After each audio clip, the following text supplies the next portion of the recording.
leader, right? So you must lead. The responsibility of the husband is to love. Mr. Loverman, Shaba. That's who you are, right? You are Mr. Loverman. Look at my wife looking at me. I'm your Shaba. I'm your Shaba. What is the nature of a loving husband? And what does it look like when a husband loves his wife? Ephesians 5:25. Husbands, love your wives as Christ loved the church and gave himself for it. So the husband is to love as Christ loved. How did Christ love? He loved sacrificially. Christ loved unconditionally. No T's and C's apply. Whether she deserves it or not, whether she's made you nar or not, whether she's made your lamb curry or not, or your cabbage stew or not, you have to love her. So she doesn't have to qualify for it. The day she said, I do, she qualified for it for the rest of her life. And God's expectation of us as husbands is to love our wives in a way that they receive love. We don't get away with, yeah, but you know I love you. I bought you this house. I bought you this car. I did this, I do this. Right? But her love language is quality time. She says, you don't love me. I don't feel like you love me. Why? Because you never spend time with me.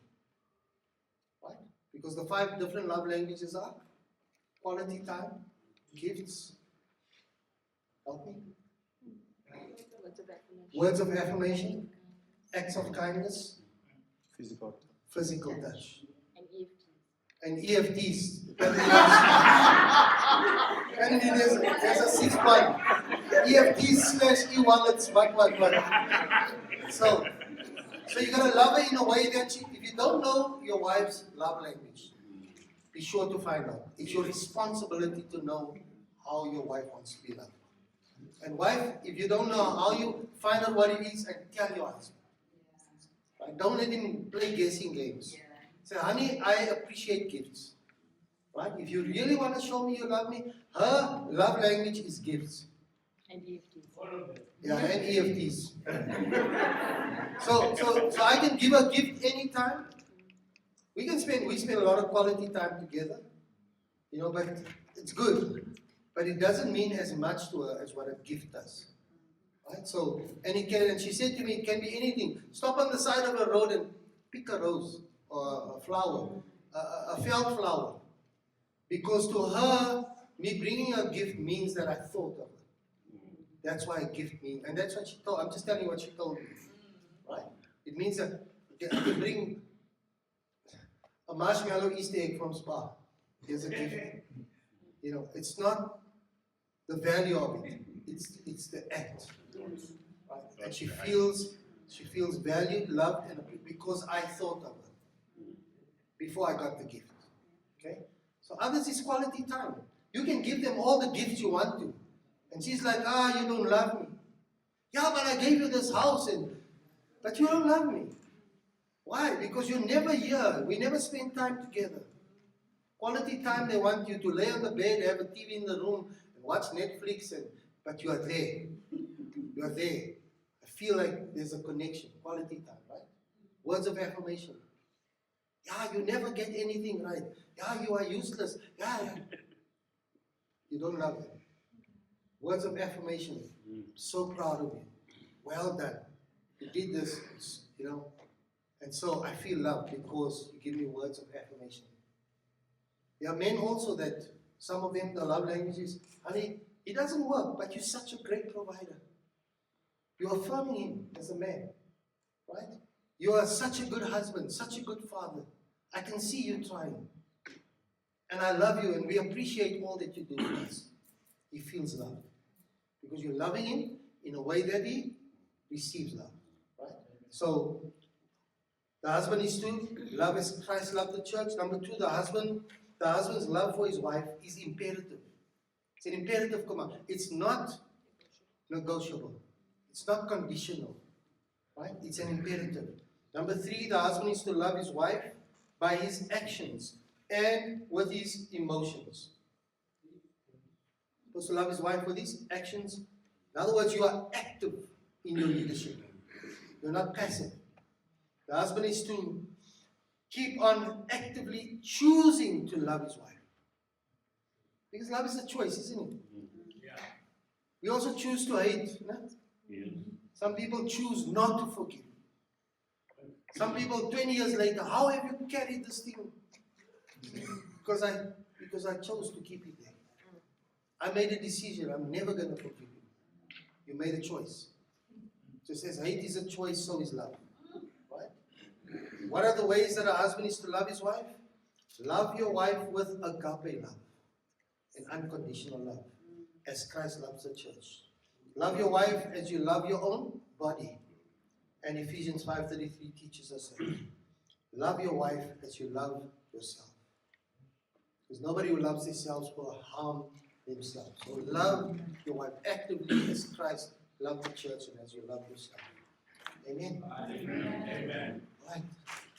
Fantastic. Can we give the Lord a hand of praise?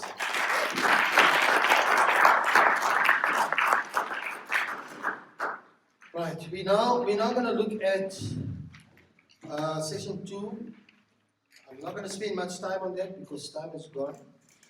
But just to give some high-level pointers around that one. Finances, or more often than not, the lack of it. Because sometimes it's not finances that's a problem. It's the lack of finances that's the problem. The fact that there's more month left than money. More month than money. And so the money doesn't stretch to the end of the month when we get money again. Right? So just some principles to apply when dealing with finances in marriage. Number 1, avoid covetousness. One of the 10 commandments is, thou shalt not covet. Who can tell me what covetousness means? What's the meaning, the definition of the word covetousness? Anybody? Wanting something that's not yours, yes? A strong desire. Thou shalt not covet thy neighbor's wife. She's so sexy. I have a strong desire for her. Thou shalt not covet. Right? But covetousness really has a dual definition. Covetousness is when we want something that is not ours. We want it just because we have a strong desire for it. We want it. But the other side of covetousness is also when we hoard things. When you hoard. You get hoarders. People who save for a rainy day.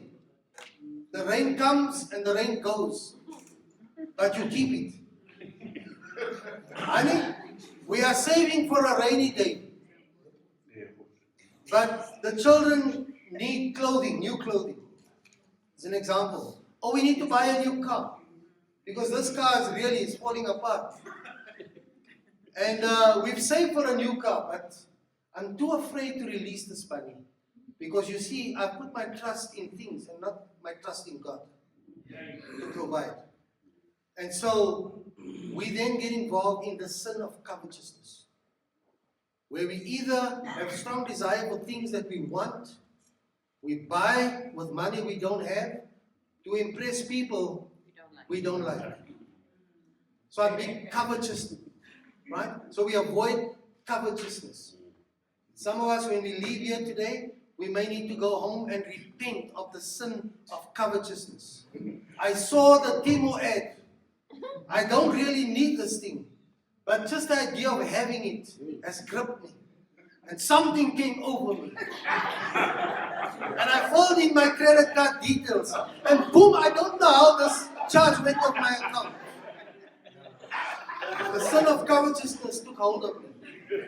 We buy things that we don't need with money we don't have to impress people we don't like. Because we're being covetous. Right? Finances it's a heart issue. That's why the Bible says, guard your heart against all things, because out of it flows the issues of life. Money is more about what's happening in your heart than what's happening in your home or in your pocket. Therefore, we have to make sure that our hearts are free from the sin of covetousness. Often we go to the shops and we go window shopping. And then the window shop us. And we end up being at home and we bought things we didn't plan to go and buy. Right? Because something's happening in our hearts. And that's why sometimes people call it retail therapy.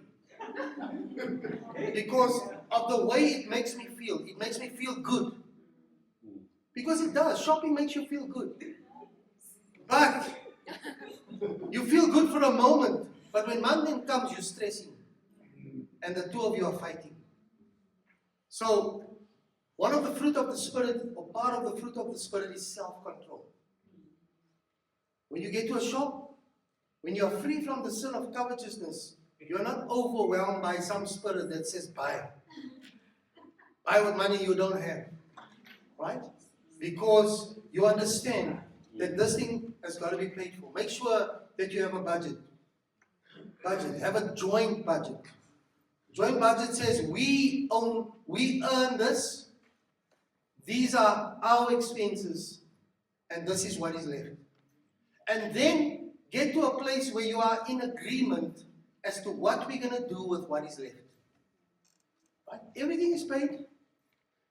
What is left, we're going to save of that. This is the percentage we will save. What is left, we're going to plan our holiday. So this one is long-term saving. This is short-term, where we're planning our holiday. And then there's still a balance, right? We split that. This is just an example. There's no one rule fits all. Okay? Because you got to do what works for you. Whatever's left, okay, we split that. Because at the end of the day, you work hard for that money. And you too need to spoil yourself. Otherwise, what has happened often, especially for me, is that you feel cheated in life. I work so hard, but I can't even buy myself that tacky or that t-shirt or something just to spoil yourself. Because you work hard for it. Right? And you need to feel like inspired to go and work again. Isn't that so? Right? We all need some inspiration. And so I'm not going to go this way. It's fine. Because I just need to flow. And so, avoid the sin of covetousness. Pursue agreement. Especially when making big financial decisions. Or before making big purchases.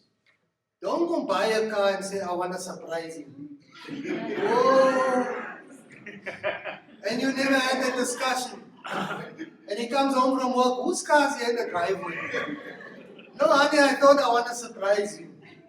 It's yours. He's gonna roll you. I can almost guarantee you tonight there's gonna be a Fago in that house. Right? And you're gonna say this man is so unappreciative. Here I just wanted to surprise him with something nice. But he doesn't appreciate because you violated the principle of agreement. So before you buy expensive stuff, look,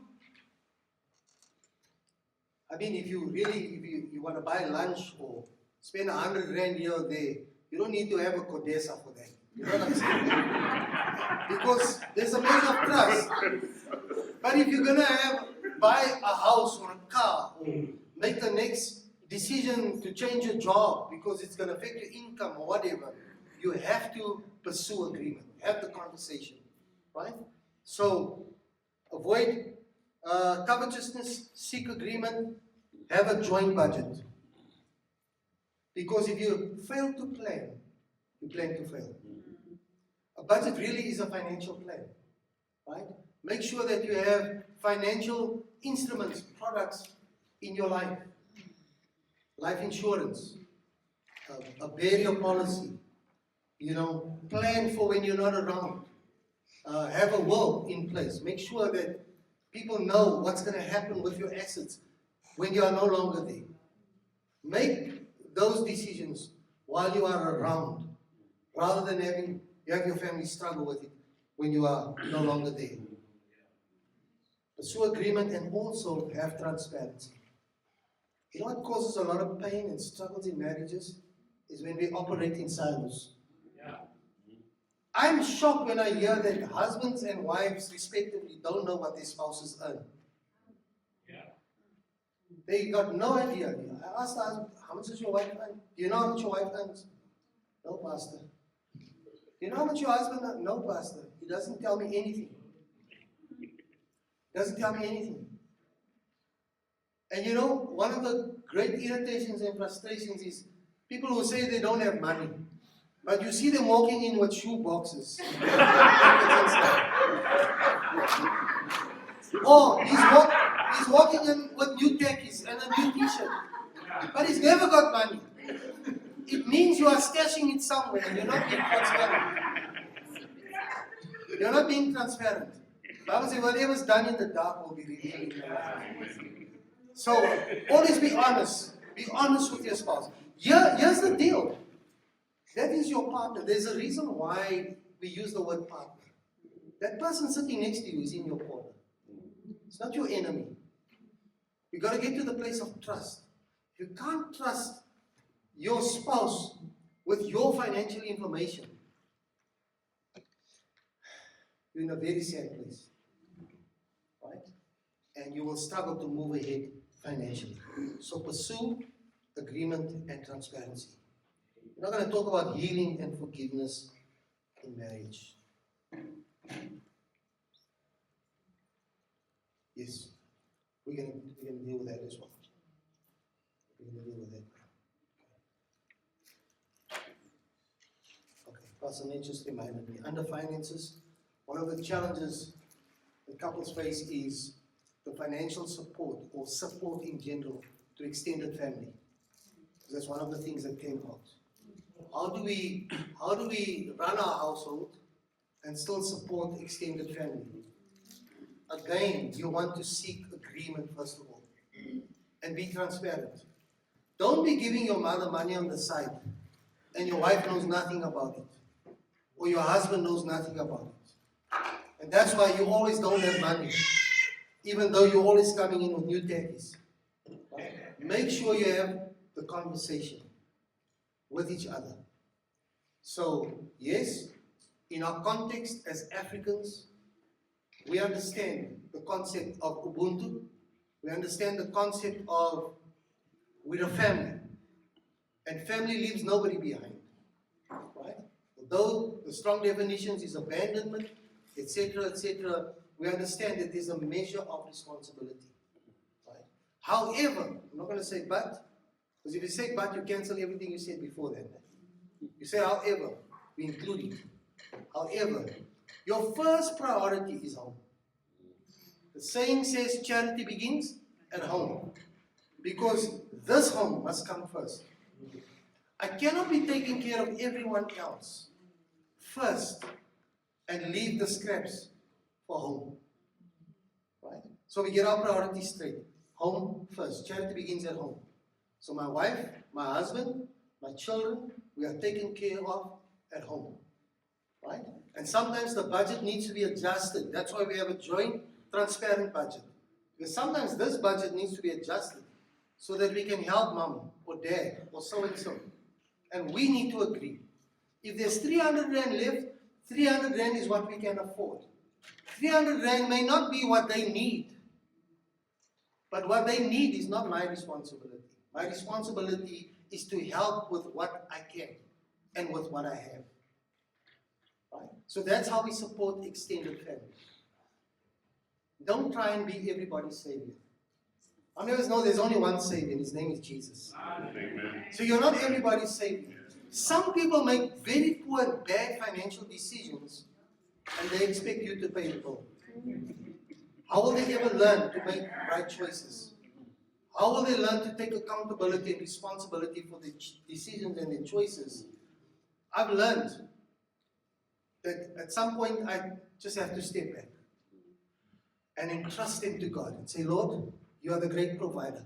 His name is still Jireh. Yeah. He still provides. And I will help and I'll do what I can, and I'll let God do what I can't. And you must know where the drawing line is of the two. Right? Let God do what you can't. Help where you can. Give the 300, that's your commitment every month. That's your commitment, that's your joint commitment. They need 1,000 rand, they got to trust, together we'll trust God for the 700. So that's just some advice there on how to give extended family support. Never ever make decisions in supporting the extended family without discussing it with your spouse first.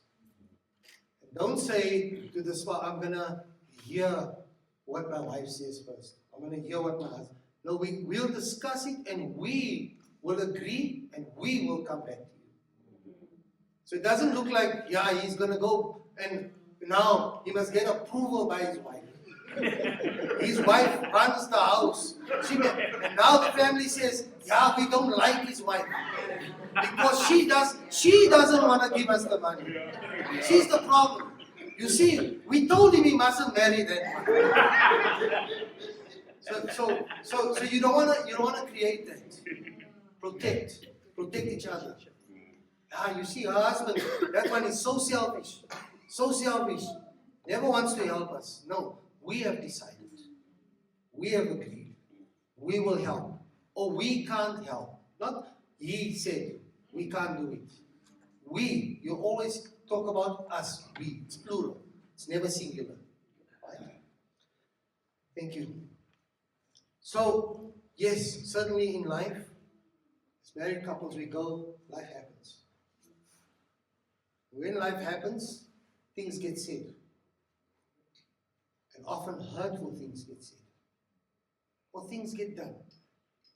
And often things get done that causes great pain and hurt in people's lives. The question is, sometimes when things get done, we don't always, for lack of a better word, as the perpetrator, we don't always fully understand the effect of our behavior and our actions.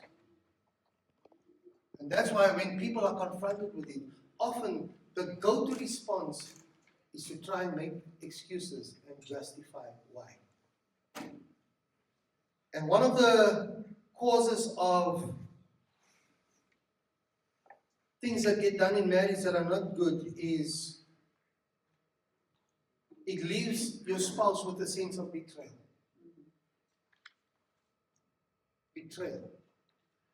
And when a spouse feels betrayed, because it's the betrayal of the covenant we made before God, forsaking all others, especially when it comes in the areas of infidelity, in the areas of you allowed them to disrespect me, and I feel betrayed. And sometimes we don't realize that that causes a lot of pain, a lot of hurt. When we don't fulfill our roles and responsibilities, that too causes a lot of pain. Because here's the thing, everyone goes into marriage with expectations. And pain is often rooted in the place of unmet expectations. It finds its root in the place of unmet expectations. And often those expectations are not communicated. I expect you to be the first face I see when I wake up in the morning. I thought you expected breakfast at 6 o'clock. But the expectations are not communicated. And then we find that it causes a lot of pain and a lot of bitterness and a lot of hurt. And so one of the things that we must do in order to avoid unmet expectations is to communicate your expectations. Sometimes we think that our spouses are born with tentacles. Just look to the person sitting next to you, to your spouse. You see tentacles there? So there are no mind readers. As far as I know, mind reading is not one of the gifts of the Holy Spirit. Right? So we need to talk to each other. Honey, sweetie, whatever you call each other, chununus. These are my expectations. This is what I would like to see you do. I need to communicate this. Right? Talk about it. So that your spouse knows what your expectations are. Because hurt, pain, that kind of thing finds itself in the place of unmet expectations. We go into marriage, we expect it's going to be this, it's not that. Something totally different. And we find ourselves being very, very unhappy. So avoid unmet expectations. These things leaves one with a sense of perhaps betrayal, abuse, disappointment, insecure. Some people behave in very insecure ways in the marriage. And then the spouse is frustrated and says, "But don't you trust me? Why don't you trust me?" And we end up fighting and arguing about, you're always talking to so-and-so, and you're always there with so-and-so. And there is a sense of insecurity. The sense of insecurity is not that your spouse doesn't trust you. It means something happened somewhere that is sitting down there and that is not being spoken about. And so we're encouraged to talk about this thing. Why do you always feel the way that you feel when so-and-so is around? There's a deeper thing going on. And in order there is a saying that says, seek to understand. Stephen Covey says, seek to understand before you seek to be understood. When you have the conversation, you must have the conversation with the aim of understanding and not with the aim of defending.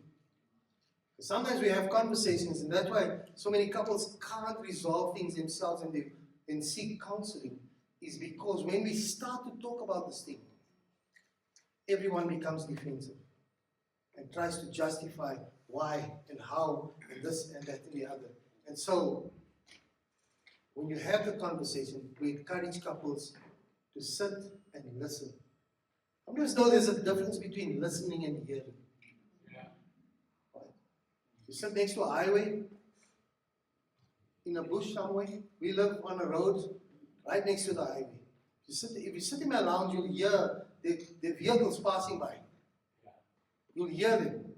But if you listen, you'll know what vehicle it is. You'll hear there's a truck going on. There's a motorbike. There's a verpa. There's a guy with a verpa, he comes past there every other day. Then we think it's gunshots. You just hear pop, pop, pop, pop, pop, then everybody hits the floor.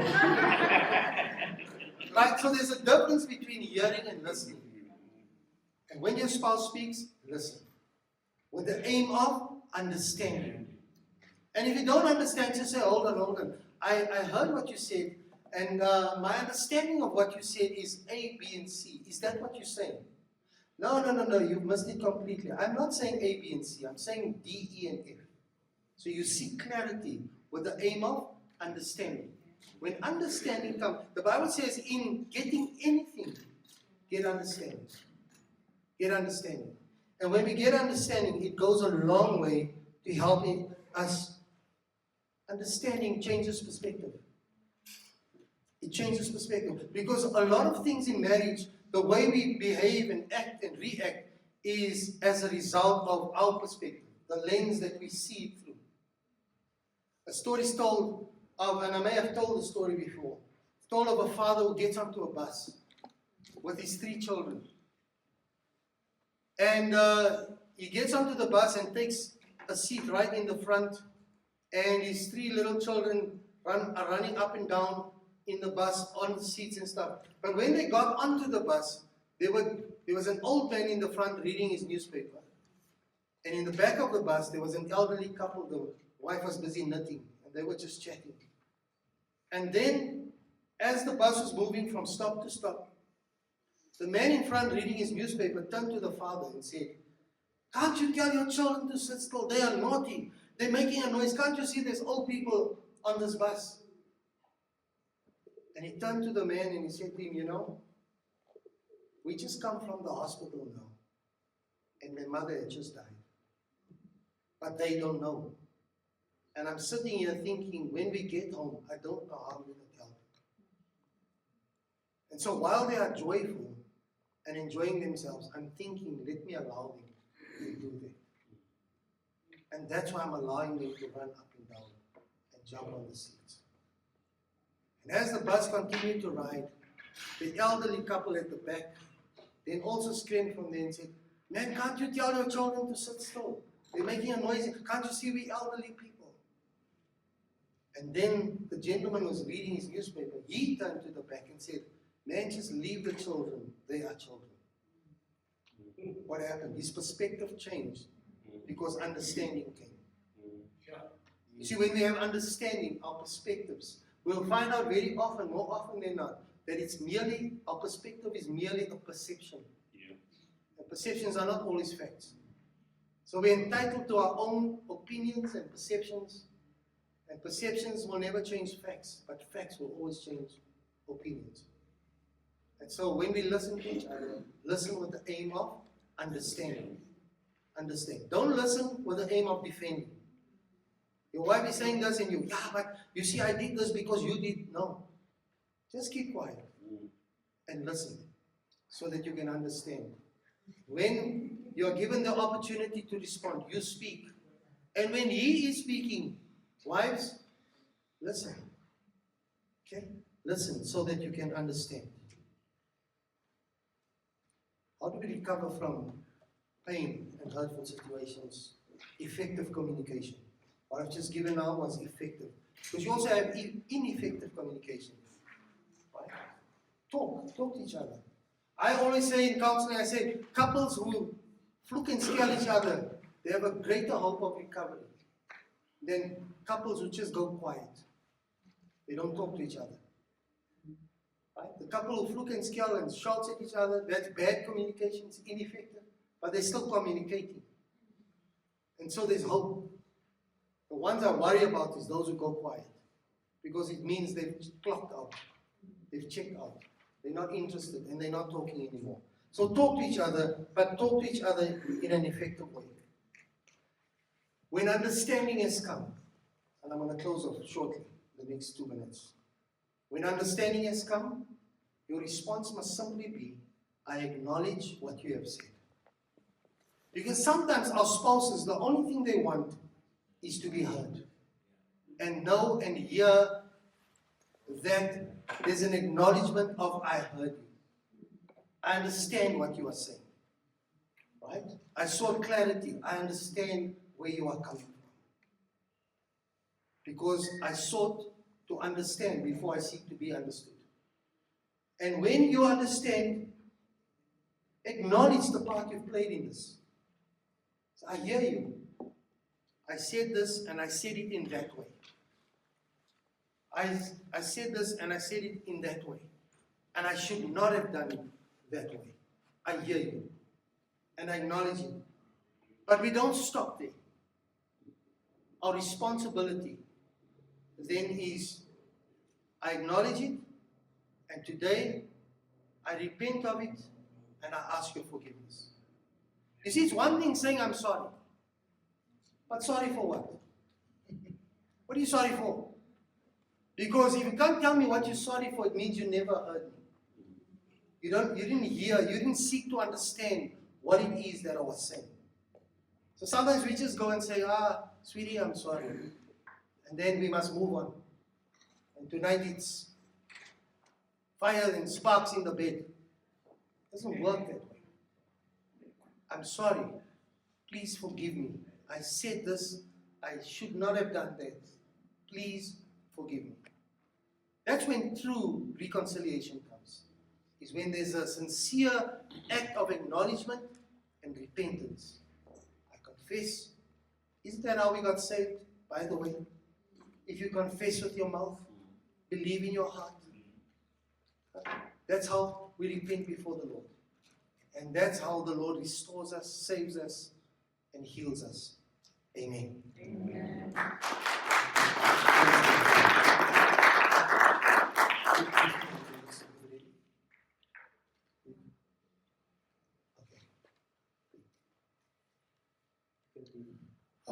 As the pastors are getting ready, we also realized that, or we had mentioned that we have a what do you call it, a suggestion box or question box. I'm not sure if other people forgot to write the questions because you only have 3 questions. Is there anyone who still wants to submit a question? Or even ask a question openly? While they are still preparing, maybe you may gather your thoughts, gather your words. As they answer those 3, perhaps they can give you a chance afterwards. Thank you.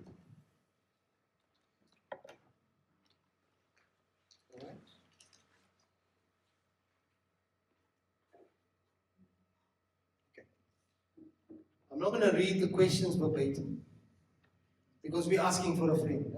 Yes, yes. We're asking for a friend.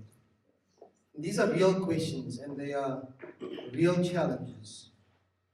So the one question is about how to go about reconnecting after an experience of infidelity and betrayal. Very often when betrayal and infidelity takes place, one or both gets themselves in a place of justification, trying to justify why what happened has happened. And more often than not,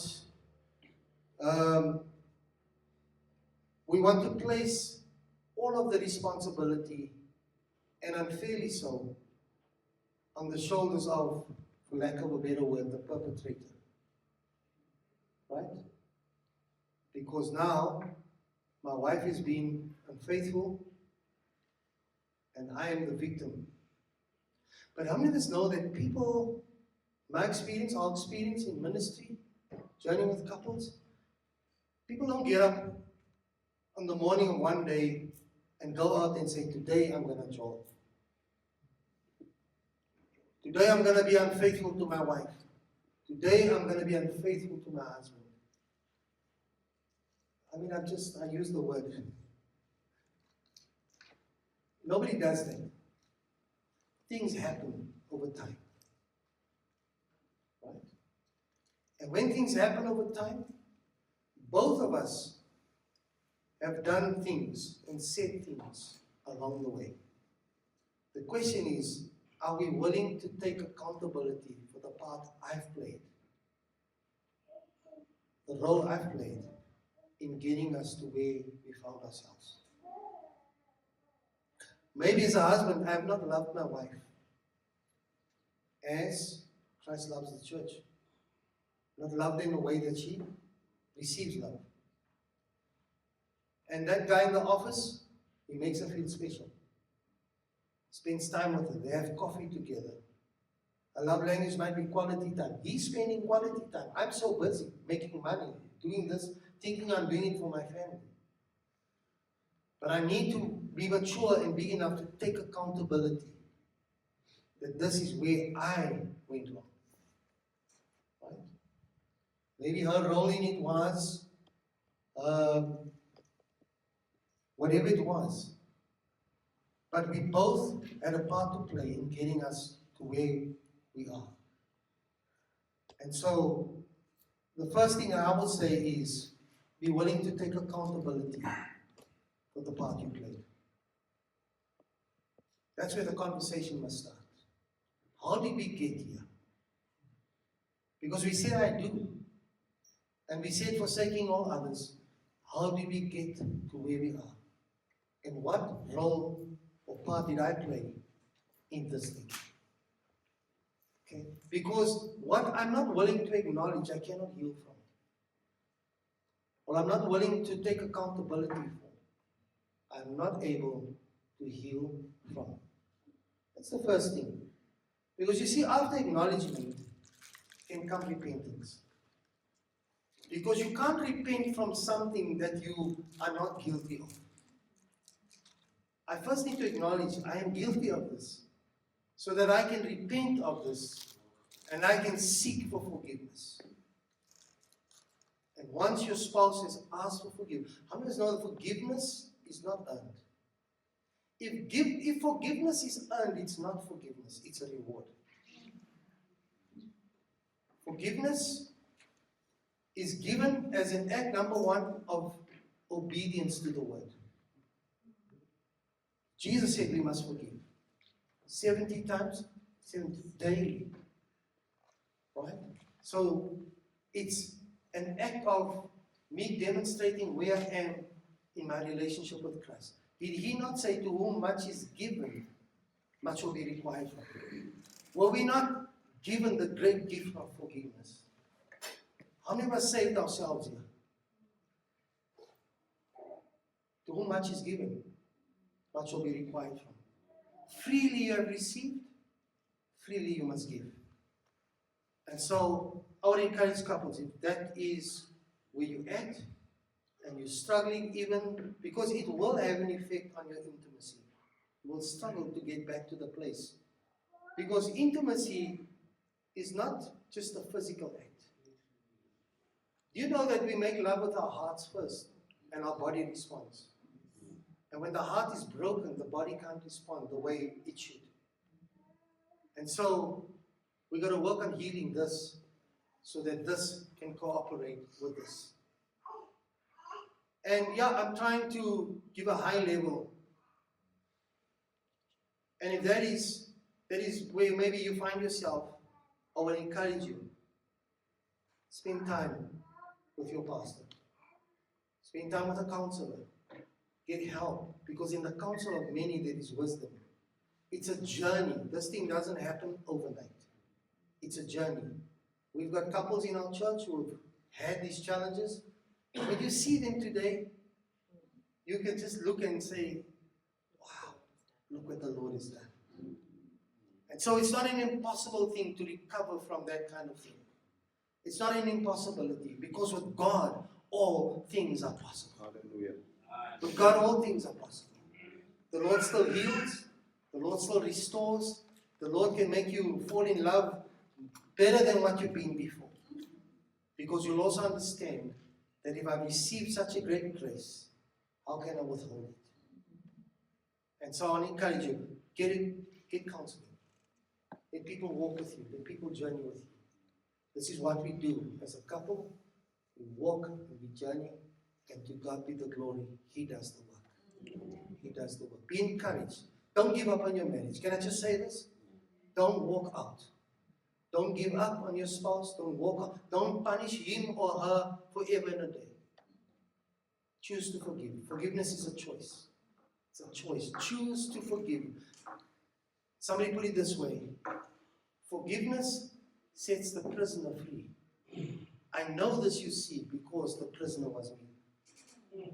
Forgiveness does more to you than what it does to the other person who needs the forgiveness. Choosing to be an unforgiving person. Unforgivers is drinking poison, expecting the other person to die. That's what unforgiveness is. It's a poison, and it will eat away at your soul. And it will even affect your spirituality. You'll struggle to pray. You'll struggle in your relationship with Christ. You'll struggle in your relationship with others. And it will even affect your health.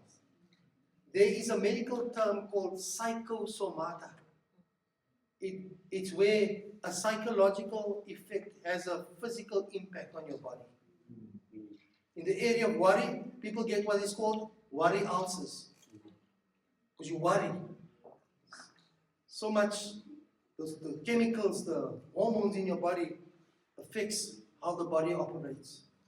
And so, when you are set free, and free indeed, God makes everything new. Amen? Amen. And so we can talk a lot about that.